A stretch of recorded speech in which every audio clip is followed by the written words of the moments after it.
primetime investigation. While Americans pay taxes, big Japanese companies in this country are charged with ripping off the IRS to the tune of $30 billion a year. It's hard to believe that a McDonald's hamburger fast food employee is paying more federal taxes than these billion-dollar corporations we've got. Sam Donaldson tries to find out why the Japanese pay almost nothing, while you get taken to the cleaners. Well, if the Japanese are getting away with murder by not paying their fair share of taxes, why doesn't the U.S. government lower the boom? Listen closely, because what this cop has to say could save your life. He'll tell you how to survive a holdup. I pull out the money. I show the money. Then at the same time, two things happen. One, the money goes this way, and I go this way. And why you should never get in a car with someone, even if they're holding a gun to your head. If I'm pulling her into the car, it is not to rob her. She's at least going to get raped. Tonight, some crime-fighting lessons you can't afford to miss. Jay Shadler takes you on the adventure of a lifetime. It's the newest middle-class escape. Riding the rails, dodging the law with the real-life hobos. Old-timers like Minneapolis Jewel and Roadhog, and a new breed who leave their jobs in the city to go along for the ride. Sitting up on the train with the wind at your back, gently rocking across the plains, I sat up there and I said, Christ, why haven't you done this before? This is great. This was the scene in Washington last Sunday. Thousands of pro-choice demonstrators. Tens of thousands listened through the chill. 500,000 to 800,000. Counting heads. In politics, it can count for everything. Tonight, we'll show you how they do it.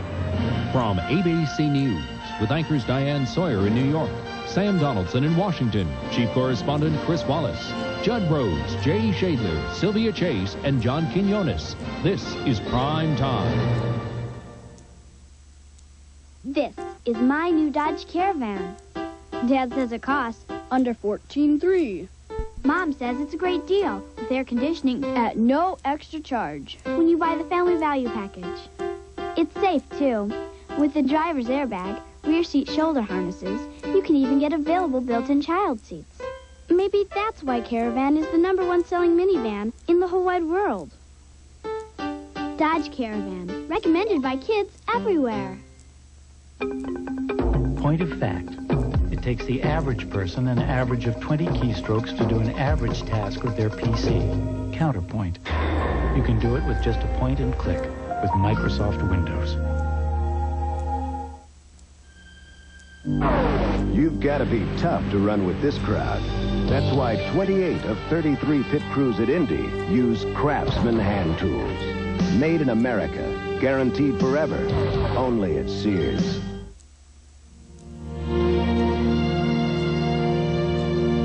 Prime Time. From Washington, Sam Donaldson. Good evening. As you frantically try to get your federal income tax return in shape and pay up anything you may owe Uncle Sam by next week's deadline, it might interest you to know who the biggest tax evaders are in America. The people who pay less in taxes and what they take in than anyone else.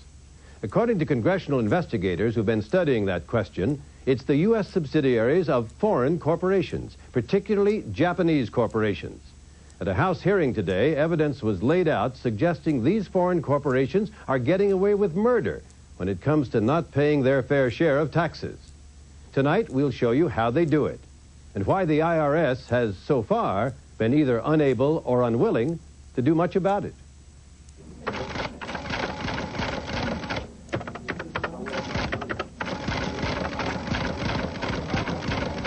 So your refund is now...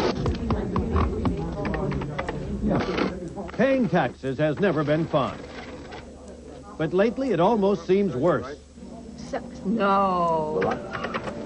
Those tiny loopholes we used to take advantage of, Oh, dear, there goes something else. like interest deductions and IRAs, were cut back by Congress 5 years ago. As long as you pay that this year, you'll never have a penalty in interest. There may be few loopholes left for you and me, but for one group of taxpayers, April 15th gets more and more like Christmas every year. Congressman J.J. Pickle from Texas chairs the Ways and Means Subcommittee that oversees tax law. More than 70% of the 46,000 foreign firms operating in the United States do not pay taxes. 2 years ago, Pickle staff took a hard look at the tax returns filed by the U.S. subsidiaries of foreign corporations. No outside group had ever gained access to such detailed tax records before. They made an astonishing discovery. It's hard to believe that a McDonald's hamburger fast food employee is paying more federal taxes than these billion-dollar corporations we've got. Now, that's not right, but that's taking place. The committee staff's analysis found American corporations declare an average of $5 to $10 in taxable profit on a $100 sale.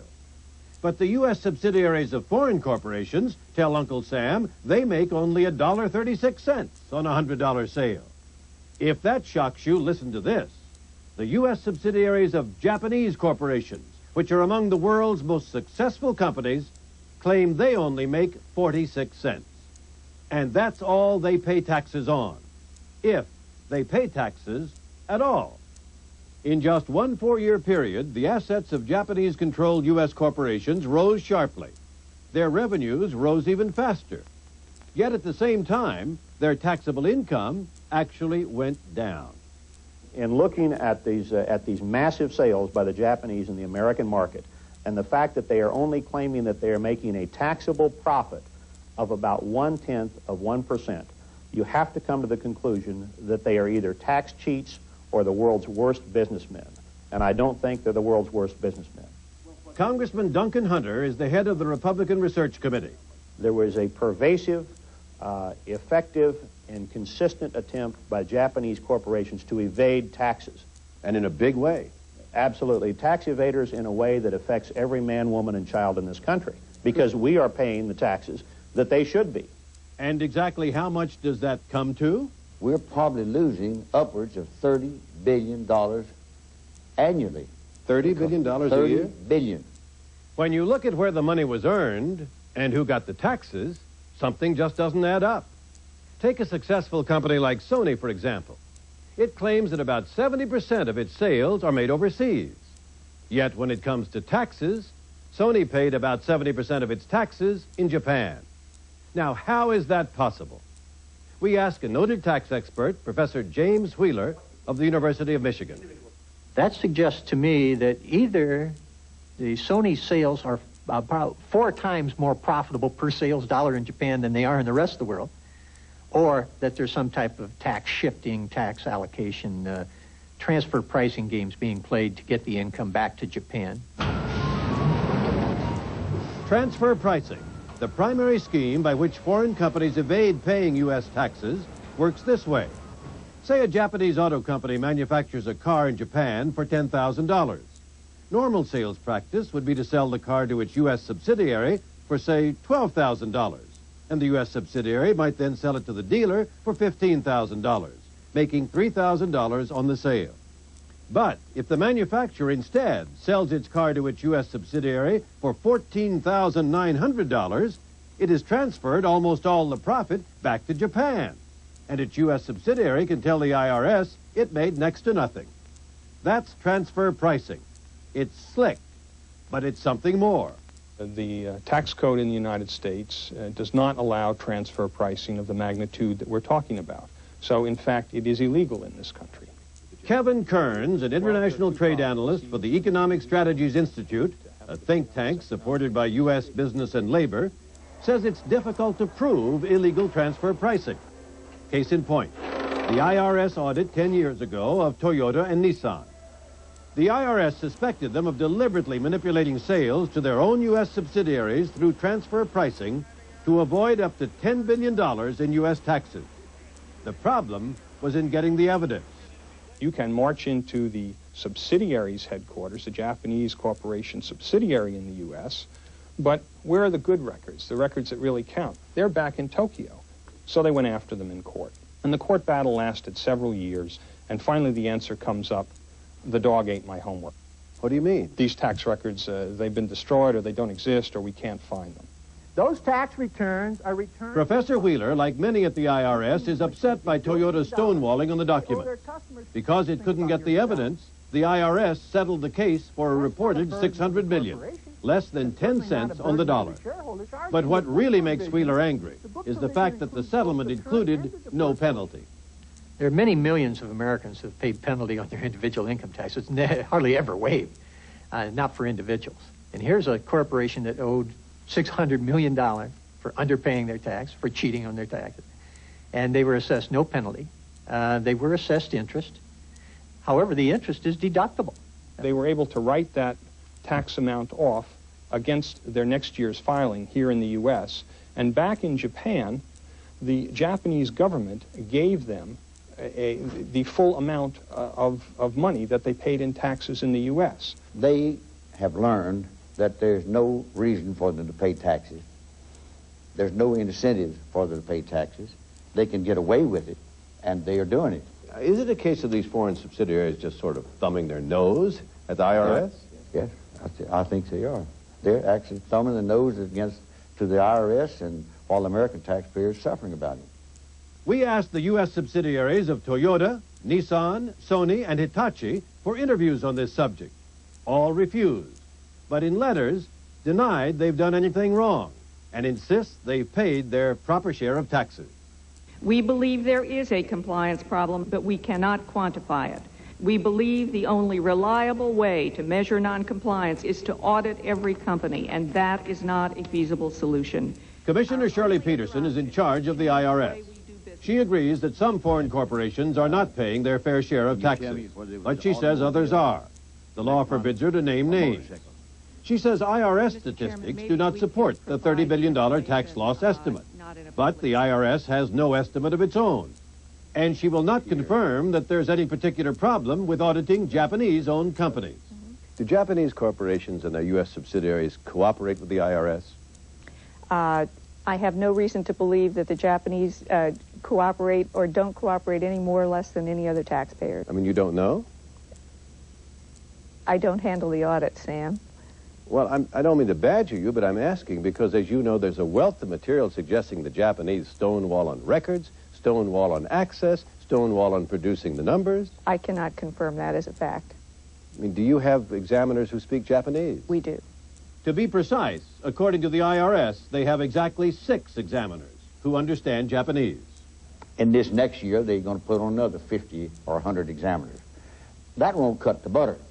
The problem is this.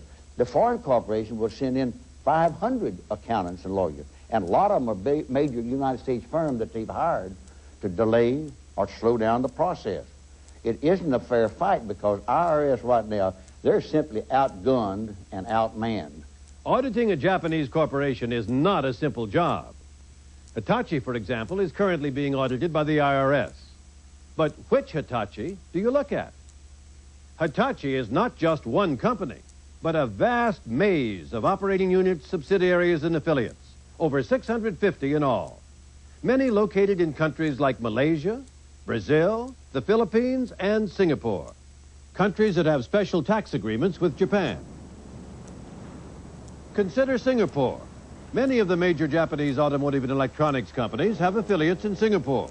Hitachi alone has at least 15. Now, Singapore gives these companies a tax holiday through a tax-sparing treaty with Japan. Sparing is perhaps the nicest way to describe it. It's a lot like laundering money. It's almost the same thing, in fact, except as opposed to moving money around from one account to the other, you do it through the movement of goods across borders. Here's how it works.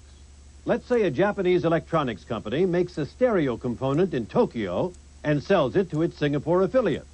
Say it costs $90 to make. They charge the Singapore company $100 for that item. The company in Singapore sends it to the U.S. subsidiary of the Japanese company. They put a label on it and put it in a box, and maybe they've tightened 2 screws. They sell it to the U.S. company for $200. The U.S. company then turns around and sells it not for $400, but for $200. Why? They don't want to make a profit. They want that profit to be located in Singapore. Why? Because, remember, that new factory was given a tax holiday in Singapore for 15 years. That means no tax at all. But there's more. And what happens back in Japan? Well, according to the tax-sparing treaty, the Japanese government gives a $100 credit for that $100 that's supposed to be paid down in Singapore. But it doesn't have to be paid because of the tax holiday. So you wind up with no U.S. taxes paid, no taxes paid in Singapore, and a $100 tax credit in Japan. It's a system any businessman would love. You can't beat it. What is most important is the fact that the amount of loss, Mr. Chairman, is increasing. Schemes like that might be news to you, but they're not to Congress or the IRS. The problem has been in trying to stop them. The funny thing is the IRS has testified before the Congress that they don't have the personnel, they don't have the skill, they don't have the language training to get into these Japanese companies and really understand what's going on. And you know who they go after? I mean, they have to raise revenue. We have to run a country. We have to run a government. They go after you and me. Well, if the Japanese are getting away with murder by not paying their fair share of taxes, why doesn't the U.S. government lower the boom? Well, I think, actually, Sam, the U.S. government is the problem. The Treasury Department is afraid that the Japanese won't show up at the next bond auction, and that they won't buy U.S. debt, and the federal budget deficit can't be funded. They say that IRS drags its feet, and one of the reasons it drags its feet, that you're simply afraid to offend the Japanese. Sam, that is nonsense. It is? We do not audit any taxpayer on the basis of its ethnic background or origin. That would be wholly inappropriate. Well, wait a moment. I wasn't suggesting that because we're dealing with Japanese corporations that it was an ethnic matter, but they happen to be among the greatest offenders. How do you know that? I mean, what basis... Well, do you challenge that data which says that the Japanese corporations evade more in taxes in this country, Sam, corporation for corporation, than their counterparts? Sam, if the evidence falls out, we will go through the individual returns as appropriate, and they will be audited. Commissioner Peterson says audits of foreign corporations have been doubled recently, from 1,100 to 2,500.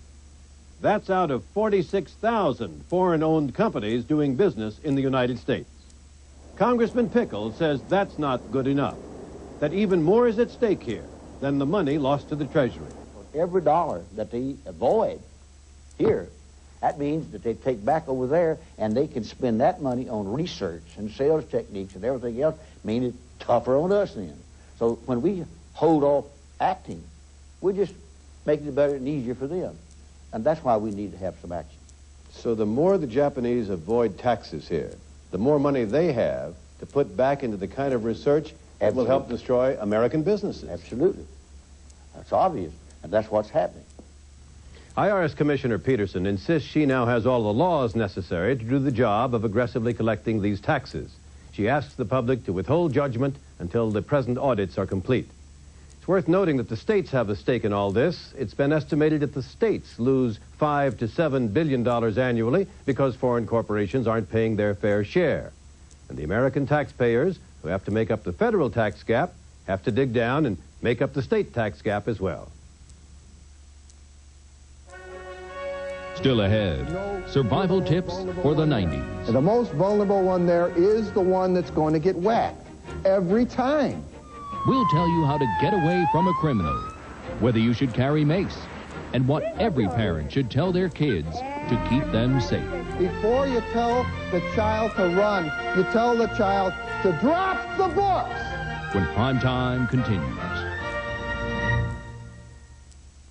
In just 1 year, over 5 million people have joined MCI Friends and Family. You get the 20% savings on any phone call that you make to a member of your circle. They joined without even knowing we would also offer big international savings and a free calling card to save them the extra 20% even on calls home. They joined without knowing of the double savings, 40% during May. You have one advantage over them. You know how good Friends and Family is before you join. Call MCI. Join the bandwagon. It was Memorial Day. I'm barbecuing for 30. I got the best chicken, I got the best steaks, I got the cheap charcoal, and I got burned. Fire's out. Totally. When do we eat? Sorry. Still out. So don't get burned by cheap charcoal. Buy the best. Kingsford charcoal. Fights faster, cooks longer. Kingsford. The sure fight. Making dinner? Yep. Tough slaving over a cold salad bar, isn't it? Yeah. Mystery dressing. Glad I've got my Hidden Valley Ranch. You should try this Kraft Ranch. It's the best. Really? Yeah. Here, try a little. People prefer cool, creamy Kraft Ranch. You're right. It's got to be the best tasting ranch to be Kraft. America's house dressing. So, you're going to need all this dressing for yourself? Well, there is enough for two. True Value hardware stores have savings that are just too good to miss. They call them Hot Buys, and they're fantastic values that you'll find throughout the store. So stop by a True Value hardware store displaying the Hot Buys banner today. Real butter makes parties taste better. These cookies taste strange. Did you use butter? No. No wonder. Butter makes cookies taste better. You're right. Let's bake a new batch with butter. I love real butter cookies. Real butter makes family parties taste even better. Football, baseball, and Olympic stars compete as the Jeep Superstars continues. Plus the Bluegrass Stakes presented by Kawasaki. All Saturday on ABC's Wide World of Sports. Sunday at a special time. This landmark film is storytelling at its best. Let my people go. Charlton Heston stars in a classic film with classic actors. Oh, Moses, Moses. The ultimate in spectacle is the holiday tradition, the Ten Commandments, Sunday.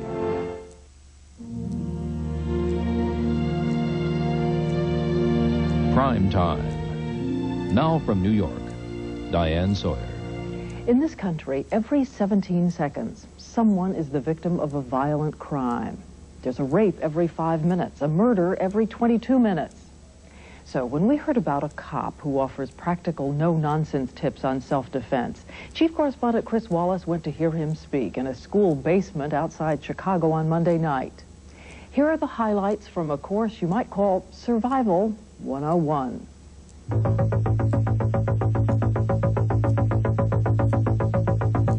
You have constantly got to walk and look and act and live to know if you're the most vulnerable one there. And the most vulnerable one there is the one that's going to get whacked every time. J.J. Bittenbinder knows all about street crime. At 49, he's been a Chicago policeman since 1971. The last 15 years, a violent crimes detective. J.J. Bittenbinder. But what's made him a grassroots celebrity in Chicago are the speeches he's been giving for years about how to stay alive in the big city. First thing you got to remember is the tough target does not get picked. The tough target doesn't get selected. Not being selected is the most important thing that can happen to you. What I want you to do, I want you to play it like there are no police out there. You got to play it like you're alone.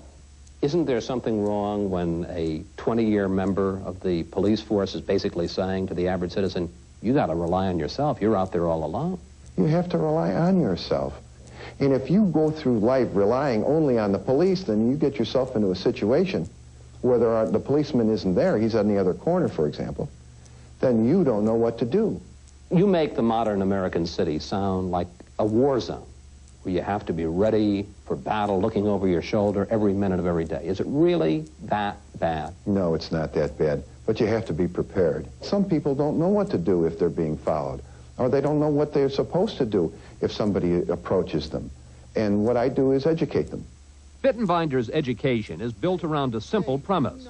The bad guys are prepared, so you must be too. You take about 5 steps away from this guy, you say, you stay. Violent crime has been on the rise in Chicago 4 years in a row. On average now, there's a murder, sexual assault, or armed robbery every 6 minutes. Bittenbinder has advice on how to deal with all of it. One of his biggest points, if you're accosted, never, repeat never, let the criminal take you anywhere. Fight him right there. If I wanted to rob this woman, I can rob her right here. I could take her money, I could take her watch, I could take her jewelry, I could get the right here. If I'm pulling her into the car, it is not to rob her. She's at least going to get raped, regardless of what I tell her. Because I could take her stuff here. And if the guy grabs you and tries to pull you into this car, what do? You come out of your coat. If he grabs you by the coat, you come out of the coat. If he's got a hold of your sweater, come out of the sweater. If he's got a hold of your blouse, let it go right over your head. Rip it. You'll attract more attention like that anyway. There is nothing that you can put on your body that is worth getting raped for. There is nothing. And if you doubt that, just talk to a woman who's been raped. Bittenbinder feels so strongly about this, he says even if the bad guy has a gun, don't get in the car with him. Instead, break and run. There's a 95% chance you'll save your life. Some law enforcement officials disagree with that advice. Is it really that simple? Well, what would you suggest they do? Should stand there? Well, some people would say, try to talk them out of it. Wait to see what develops. Play for time. The longer you spend in front of that gun, the worse it is for you. The shorter the time that you're in front of that gun, the better it is for you. So, flat out, get out of there? That's a suggestion. Well, see, I just gave you the facts. Now, what would you do? What would you do? I'd get my knees in the breeze. Luella Rivero took some of Bittenbinder's advice. Last month, the 63-year-old medical secretary was knocked down on a deserted street. She kept kicking her attacker until he fled, just the way, she says, Bittenbinder told her to. He made me feel that I could do something in case it should ever happen to me. And by golly, it happened to me, and I did something about it. When they talk to me and they say just little simple things, you know, I thought I was being followed and I did what you told me to do and I feel so good. Well, it's a victory story for them, but it's also a victory story for me, and that's what lights my burners. Bittenbinder says his speaking started 10 years ago when a rapist was on the loose and he tried to calm down a worried neighborhood. Now he gives 5 or 6 lectures a week to kids, senior citizens, anyone, in addition to his full-time job investigating rapes, murders, and robberies. You give a lot of these speeches on your own time. You don't get paid for them. What's in it for you? Maybe it is a little bit of ego, but even if it is, that's all right, too, because the results are just the same. And those are? People are safer on the streets. Bittenbinder's approach is no nonsense and very practical, as he handles a number of specific situations. How to prevent your apartment from being broken into. These two people live in the same apartment building. But this woman went to the pet store and she bought herself a dog bowl. She bought a big dog bowl. She filled it with water, wrote the word killer on it, and she put it outside her door. Now, when the goof comes up the back stairs to burglarize one of these apartments, which one is he not going to take? How to avoid being mugged on the street. And she's standing there, and she's got her purse, and she's looking at him, and he's getting closer, and he's getting closer, and he's getting closer, and just as he turns toward her and makes his final approach toward this woman, she looks at him and she says, "Don't I know your mother?" And he wasn't sure. And he didn't do anything. What to do when it's too late and the bad guy wants your money. What am I going to do? I'll show you what I'm going to do. Hand goes in the pocket. I pull out the money. I show the money. I say, this is all I got. Then at the same time, 2 things happen. 1, the money goes this way, and I go this way. This man and his bundle of noise is running down the street yelling and screaming. The goof is standing there, and the money is over there nice and quiet all by itself. Which way do you think this guy is going to go? How you should defend yourself. Bittenbinder opposes carrying a handgun even where it's legal, because in a crunch, he says, people won't use them. Intelligent people hesitate. The more intelligent you are, the longer you hesitate. Because you understand the finality of the thing you're about to do. For that very reason, he's a big advocate of carrying mace, which he says people have no problem using. There is no opening it up and there's no aiming it. It's as easy to aim as a garden hose. And it goes from completely safe to fire in about that long. What to do if you're attacked on an elevator. Here's a hint. Don't hit the red alarm button. The red button is the only button on that elevator that'll stop it. He wants it to stop, not you. That gives him privacy. We don't want him to have that privacy. What I want you to do is not hit that button that stops the elevator. I want you to hit all the other buttons. And every time that door opens, there's a chance for you to get away. And every time that door opens, there's a chance for you to scream.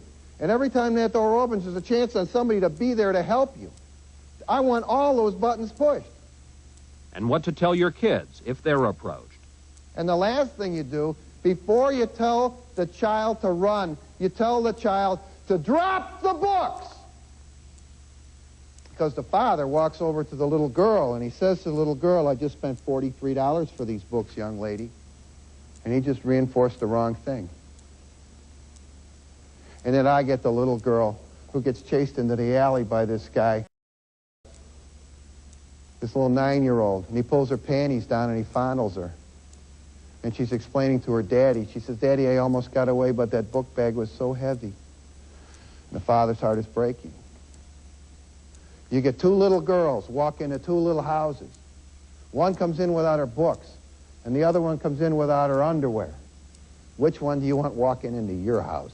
You talk about all of this so easily. Does the violence on the city's streets ever get to you anymore? When you work in murders and rapes for a long time, there's a certain callus that builds up. And the callus, it gets as thick as you want it to be. But there are certain crimes that go right through a callus. If you put your hand on the body of a dead child and you still feel that the warmth from the body, there is no callus in the world that's going to keep that out of you. That penetrates. Thank you very much, ladies and gentlemen. But if the violence of the big city still gets to Bittenbinder, his audience comes away with a sense of hope, that there is a way to fight back. How many times have you seen him? 5. And I learned something every single time. I think one of the smartest things he said is that your first instinct is the one that you should take. That normally if somebody comes up to you, you can tell if they're a little bit strange. Does he scare you? Yeah, but not enough. It's a good kind of scare. I never lock my car doors. I never do anything. Now I'm like paranoid. I really am. He's bringing a message that we need to hear, that we want to hear, that we're ready for, maybe long overdue. Which is? Be prepared. What Bittenbinder is offering then is a kind of urban survival guide, how to avoid being a victim. His popularity, the constant demands for him to speak, show just how worried people are. And these are serious times we live in, and we do have criminals. And you got to remember that it can happen to anybody. But I want to make sure that they understand that they can protect themselves. And they shouldn't just stand there in confusion. They should have something to do. Another tip from J.J. Bittenbinder, especially, he says, for women. He says, wearing a Walkman is not a good idea. It makes it much too easy for criminals to sneak up on you.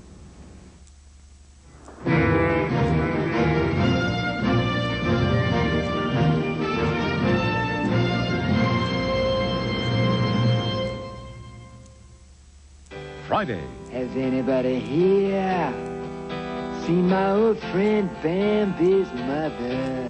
The press calls it witty social commentary. His lamb is your lamb. Dinosaurs, Friday at 9, 8 Central. Police are calling it a senseless murder, and they need your help to solve it. I'm Clyde Lee. Tonight on 6 News at 11, was someone shopping in a shoe store yesterday when robbers killed the clerk? Police are looking for witnesses. Also at 11, there's a nationwide recall on youth beds. Is your child sleeping in a hazardous place? And the Indianapolis Zoo's Dolphins went south for the winter, but now they've come back to remodel digs. Join Clyde Lee, Dion Willis, Bob McLean, and Ed Sorensen tonight at 11.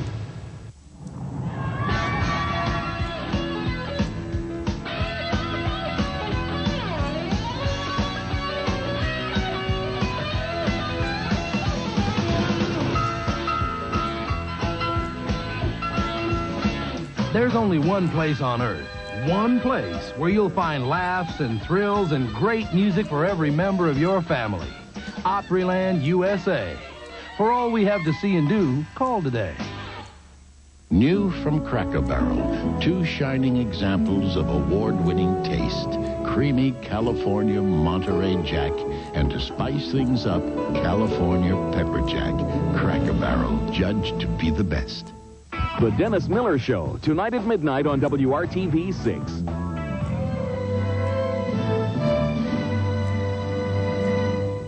The opening of baseball season this week reminded us of a college student we talked to last fall who devised a winning formula to predict how much baseball players would be paid. Back then, we asked Josh Engel to look ahead and predict some 1992 salaries. Here's how he did. Sandy Alomar Jr., $465,000. Alomar, catcher for the Cleveland Indians, is now making $500,000. David Cohn, $4,380,000.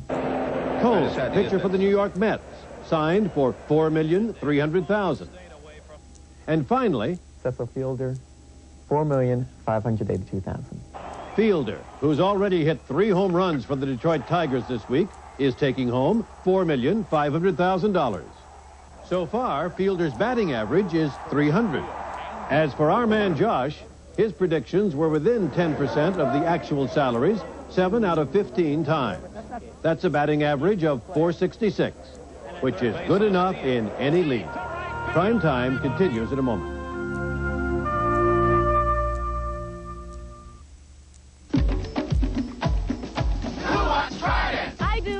Love the taste? I do. I do. Cinnamon refreshment? I do. I do. I do. I do. Sugar-free Trident. The one gum more dentists recommend actually tastes great, too. Who wants Trident? I do. I do. Who? She does. Who wants Trident? We do. We do. I do. I do. Good for your teeth. Great taste, too. Who wants Trident? I do. When the painting job is this big, it's time to get to Sears. Because right now, all Sears Best Easy Living paint is on sale, as low as $15.88 a gallon. It's one-coat coverage you can count on, only from Sears. Microsoft Word for Windows is so easy, it just takes one click to make your work look twice as good. Microsoft Word, the word processor for Windows.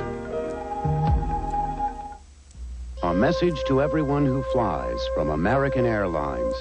Starting Monday, April 13th, American introduces a dramatic new pricing program that brings true value back to air travel. It all begins with American's new Anytime Fare for Business, which saves you 38% off today's full coach fare, any day, on any American or American Eagle domestic flight, with no advance purchase required. For leisure travel, you can save even more with our new 7-day and 21-day plan ahead fares. While these fares are non-refundable, they are now reusable. Finally, our new first-class fare saves you 20 to 50% throughout the continental U.S. This is not a sale. This is a straightforward pricing approach that has been long overdue in the airline industry. A new way of doing business from American Airlines, the one airline bringing value back to air travel. One day, there was like a rhythm we got into. It was like great sex. William Hurt, I may be in love with him. Holly Hunter, Tom, and Albert Brooks. Well, being a very nice guy is the devil. In a network television premiere. And I'm in love with you. Broadcast news, Monday at a special time, 8, 7 Central. This is a great date. It's the right mix. It's the chemistry. That's what makes us a team. Charlie's knowledgeable, he's well-read, he's stimulating, but he's also friendly and fun. And Joan, she's level-headed, wise, reliable, warm, charming, loyal. And me, I'm shy, modest, humble, unassuming, unpretentious, just a wonderful guy.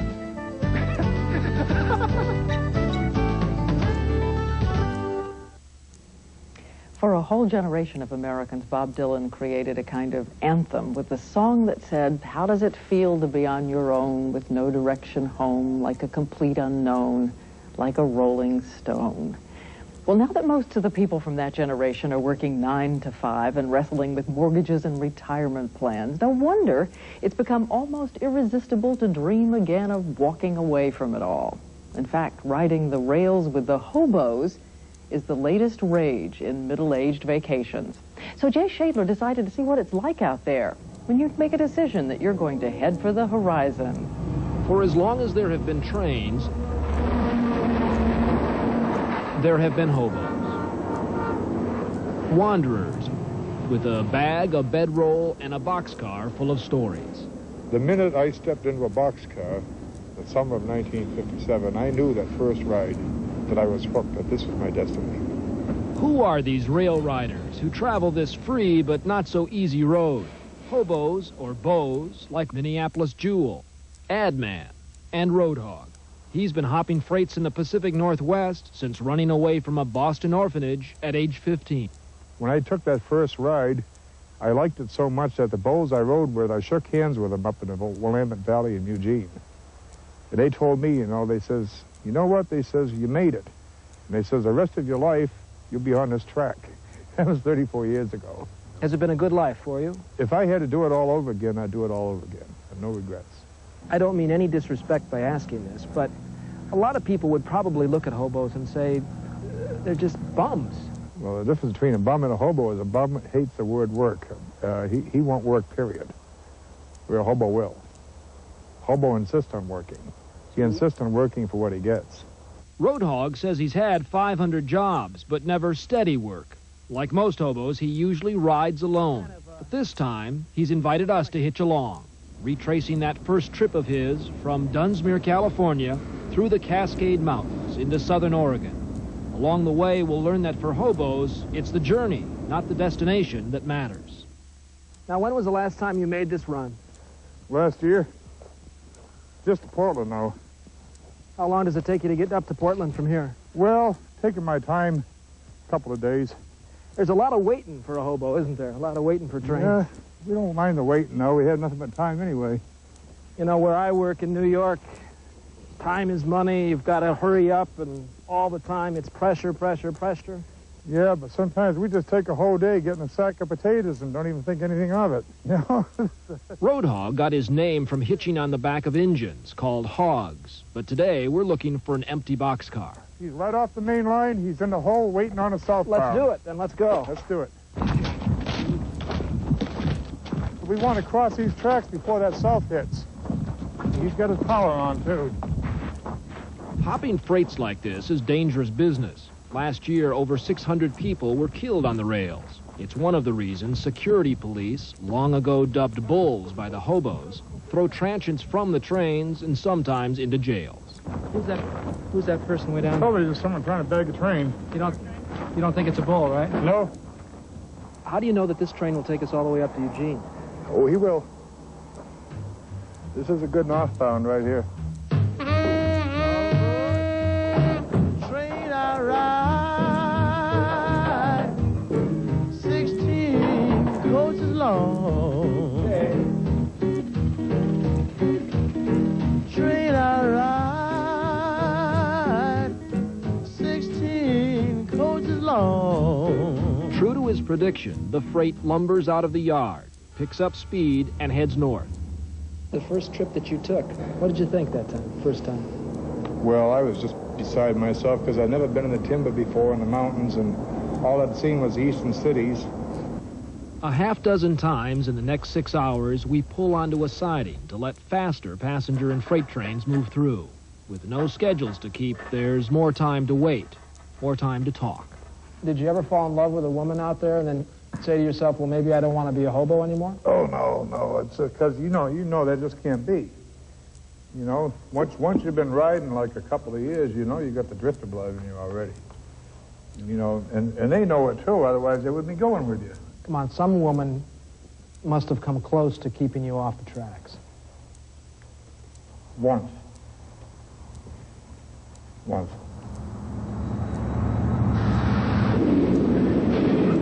Legend has it that the very first time the word hobo was ever used was back around the American Civil War. Soldiers coming back from the war used to tie their belongings to the end of a hoe. They were called hoboys. But it wasn't until the Great Depression, when men and women, thousands of them, hit the rails looking for work, that the modern idea of being a hobo finally rolled into America's consciousness. I've ranged, I've roamed, and I've traveled. I've been a no good, they say. Many years of my life I have wasted, but I've stopped leading that life today. To me, hobos conjures up that romantic type person from the 1930s Depression era who was just a poor guy that was out of work and needed to go someplace else because he didn't have the money for transportation. The transits that we deal with today aren't that kind of a personality. Special Agent Monty Zellinger is a train cop with the Burlington Northern Railroad. So I believe that we have a stronger criminal element out there than we've had before. Well, there's a growing criminal element, but there always has been. Some guys tell me they'd rather go in and panhandle, or they'd rather go out here and boost and rip off this and do this and that. Well, that's their own thing. The thing is, the tracks out here don't discriminate. Anybody can ride these rails. See, the thing is, if we go out there, he drives right down this road right now, which he's probably going to do, he'll run us off the property. Let me just peek right here. I want to see if he's driving down now. I'm going to be real, real slow. Here he comes. Here he comes. Sit in the boxcar. I'll just sit right here. He's coming down the road. I don't think he's seen us. Back with Roadhog, we had just rolled into Klamath Falls, Oregon. Though we had agreed to leave the train if asked, Roadhog wanted to lay low, playing the hobo's old cat and mouse game with the bull. He doesn't like to walk up the boxcar. Come inside. Yeah, because he doesn't know what he's going to encounter. Right. There liable to be a couple of robbers in there, criminals, and pop him one, you know? Might be a couple of TV cameras. Well, Unable to get off in Klamath Falls, we had no choice but to ride into the night. Train I ride, 16 coaches long. It was well after midnight when we finally broke from the boxcar in the train yards at Eugene, Oregon. I want to get the hell out of here right now. You sure I'm taking a heck of a chance here, but that's all right. I don't care. Well, let's get out of here.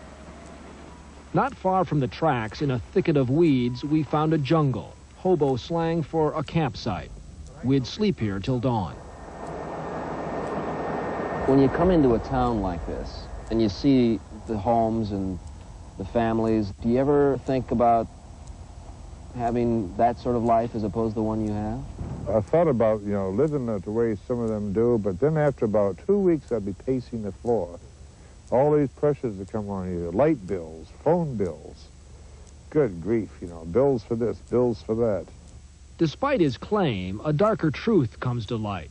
Roadhog would never have chosen the freedom of the rails were he not a prisoner of his past. This hobo was abandoned by his parents when he was 5. What about your family? The history. The total history. I really had no family, and they're all gone. And I'm looking at. I try not to dwell in that past. It's ugly, It's ugly. I'm thinking about today, how I'm going to survive today out here on the rails. Is the past painful for you? Oh, screw the past. It's over. It's history. It's long gone.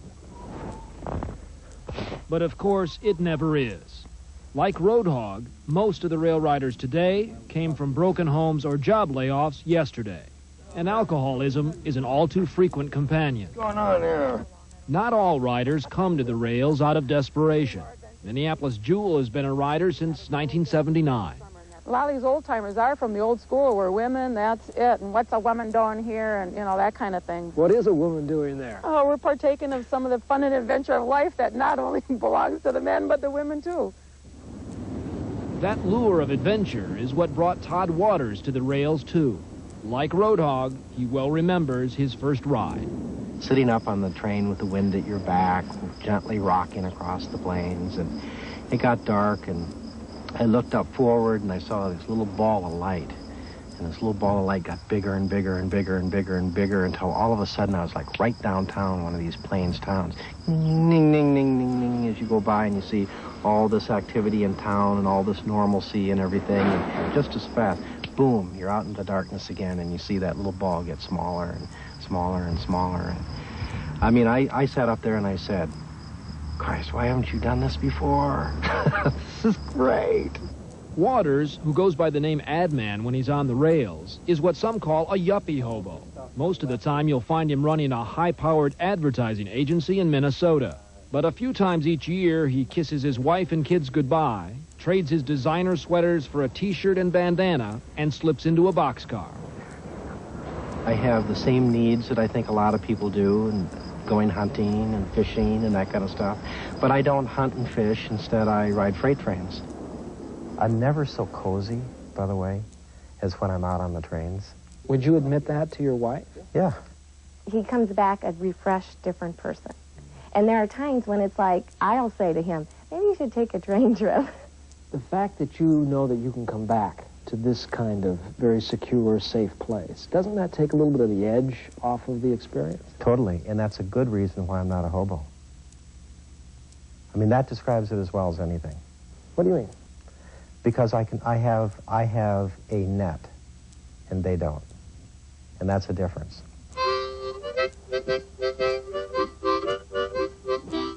Do you ever think about the day that you're not going to be able to ride the rails anymore? Well, of course, yeah. Hopefully I'll be walking out of the weeds like this one day and nobody will see me, see? Let the critters eat me up, you know? Go out in the weeds somewhere and it ain't nobody gonna be mourning and stuff like that, you know? Who would mourn your loss? You have no family I wouldn't left. want anyone to, for one thing, you know? I think it's very stupid to, especially if a person has grown to be lived a full life and to catch a westbound, ain't no sense in mourning. Taking the westbound train, what's that mean? Well, that's the one to celebrate. That's the final train to glory. That's when a hobo is deceased. He passes away, and he's then caught the westbound. Boxcar Jan, Onion Cotton, Hairbreadth Harry. Hobos who've caught that westbound are paid their last respects each year here in Britt, Iowa, home of the National Hobo Convention since 1930. Ashes to ashes, dust to dust. As long as there's trains, there'll always be hobos to ride them. Guarantee you that. We finally left Roadhog in the train yard outside Eugene. We'd be back in New York in a matter of hours. Roadhog was heading north again, with his bag, his bedroll, and all the time in the world. Regardless of what you have and what you don't have, life is all about attitude. And a person will find that every day in this rail, every day is a new adventure. Yesterday was an adventure. Today will be an adventure.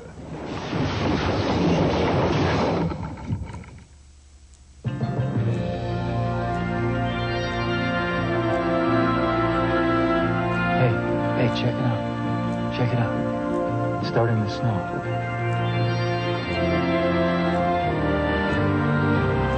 Besides a powerful V6 engine and a gripping new suspension, the Isuzu Trooper has been thoughtfully redesigned. Let me see that hand. To include a tiny little knob. We're four-wheeling now, buddy.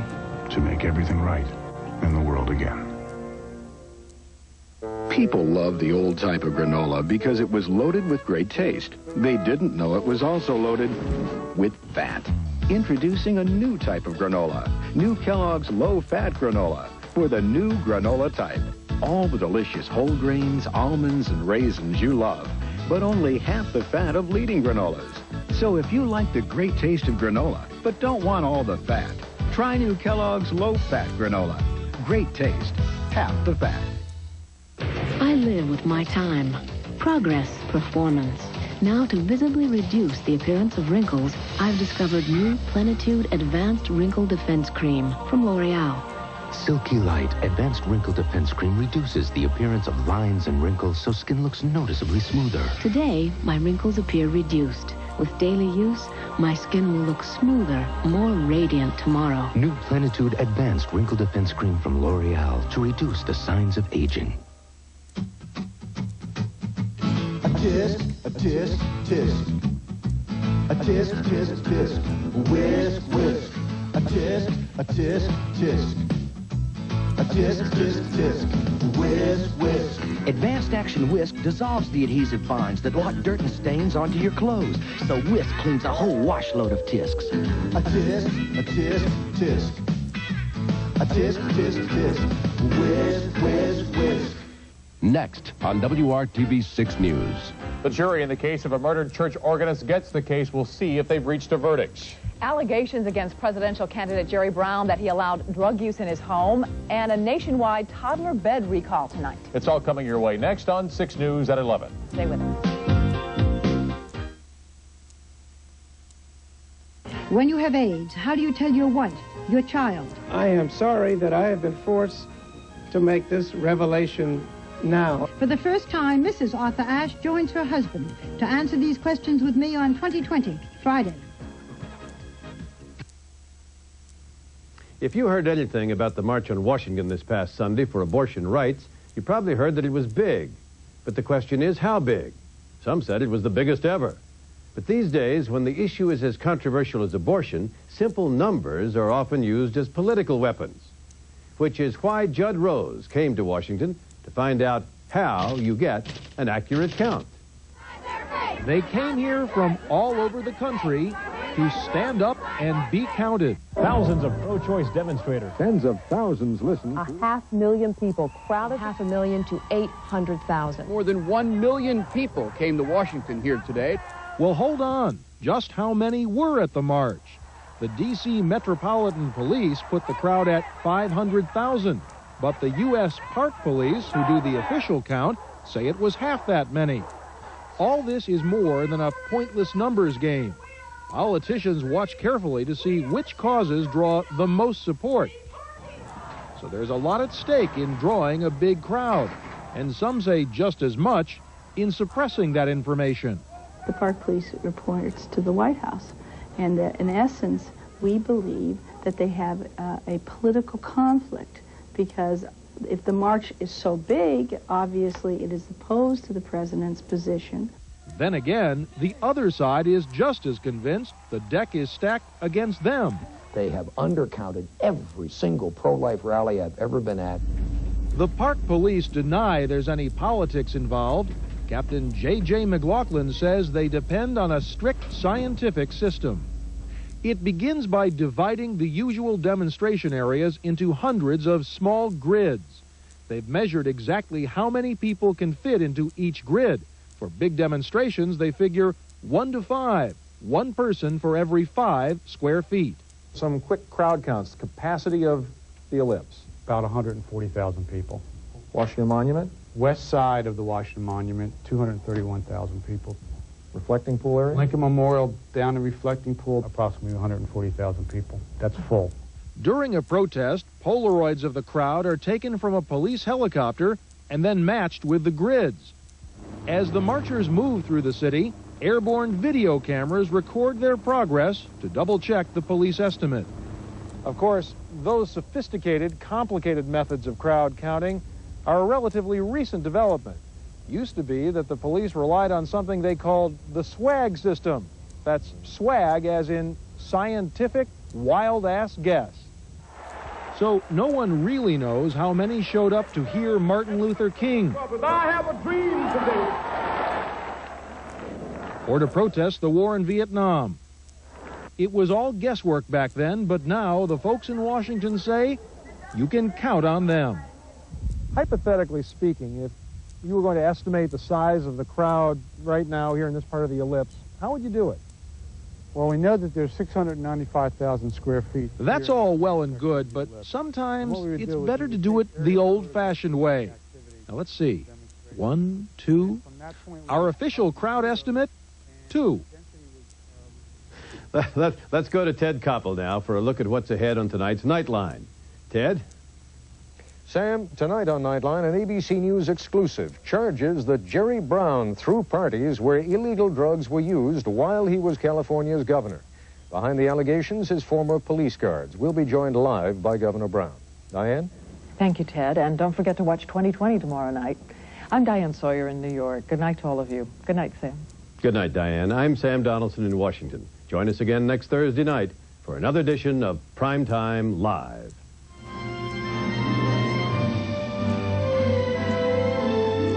For transcript of Primetime, send $5 to Journal Graphics, 1535 Grand Street, Denver, Colorado, 80203.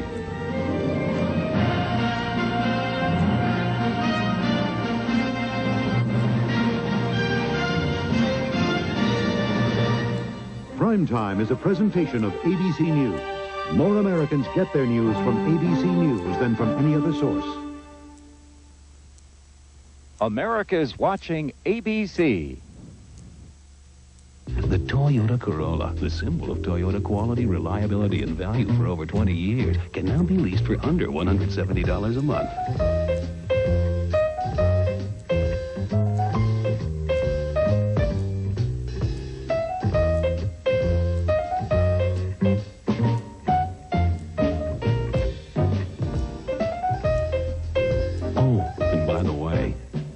It also happens to be one jazzy-looking car. There are certain things you expect to come in pairs. Shoes, for instance. You don't buy one, you buy a pair. Not one earring, but a pair. Same goes bookends. Not so with groceries. Until now. Because when you buy one of many selected items at Kroger, you now get another one like it free. So stop by and buy a pair of groceries. Save up to $43 on buy one, get one free items, plus Old Virginia whole boneless ham, $1.19 a pound.